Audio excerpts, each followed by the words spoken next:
तटीय शहर harrow point में चट्टान के किनारे एक परित्यक्त खदान के पास स्थानीय लोगों ने एक पुराने अजीब अंधविश्वास का पालन किया। खदान की दीवारों पर कभी चित्र न बनाए।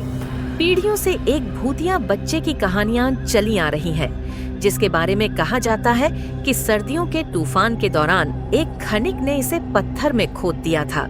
चाक से बने इस बच्चे का उद्देश्य खोए हुए खनिकों को सुरक्षित वापस लाना था, लेकिन खदान बंद हो गई और जैसे जैसे समय बीतता गया, लोगों ने कहा कि चाक का बच्चा बदलना शुरू हो गया है।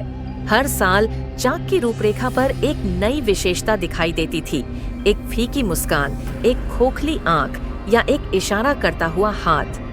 नाओमी ने कभी भी ऐसी कहानियों पर विश्वास नहीं किया था। हैरो पॉइंट में नई होने के कारण उसने बच्चों को डराने के लिए उन्हें पुरानी लोक कथाएं कहकर खारिज कर दिया। वह एक कलाकार थी और खदान की दीवारें एक आकर्षक कैनवास थीं। एक धूसर दोपहर वह डरावनी चट्टानों पर कब्जा करने के इरादे से हाथ में अपनी स्केचबुक लेकर खदान की ओर निकली। उसे चाक की आकृति मिली, एक धुंधली रूपरेखा, मुश्किल से दिखाई देने वाली। वह कच्चे चित्र पर हंसी, यह सोचकर कि वह इसमें सुधार कर सकती है। अपने बैग से सफेद चाक का एक टुकड़ा लेते हुए उसने रूपरेखा बनाना शुरू कर दिया। उसे तेज आंखें और एक विस्तृत भयावह मुस्कान दी। उसने घने घुंघराले बाल जोड़े और आंखों को छायादार बनाया। उसके स्ट्रोक तेज और लापरवाह थे।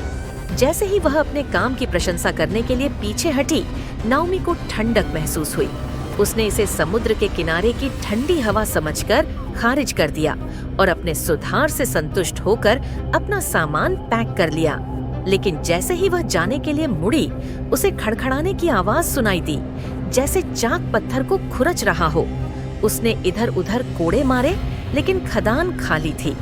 केवल उसका चित्र ही शेष रह गया था। हालांकि अब वह कुछ अधिक गहरा लग रहा था।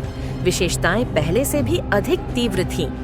कंधे उचकाते हुए वह तेजी से वापस चली गई। उसे अपने पीछे आ रही हल्की चाक की धूल पर ध्यान नहीं गया। उस रात नाओमी ने अपने अपार्टमेंट में अजीब आवाजें सुनी, खरोंचने, थपथपाने की हल्की आवाज और कंक्रीट पर चाक के रगड़ने जैसी नरम चीज। उसने इसे अपनी कल्पना कहकर खारिज कर दिया, लेकिन सुबह में सफेद धूल ने उसके फर्श को ढक दिया, जिससे छोटे पैरों के निशान बन गए, जो उसके दरवाजे से उसके बिस्तर तक जाते थे। अगले कुछ दिनों में खुजलाने की आवाज तेज और लगातार बढ़ती गई। उसकी चाक ड्राइंग सामग्री गायब हो गई।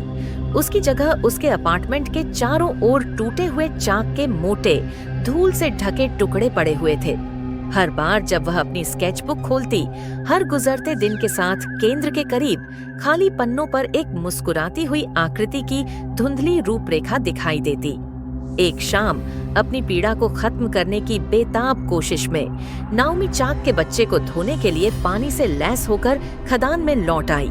लेकिन जब वह पहुंची तो वह आकृति गायब हो गई थी।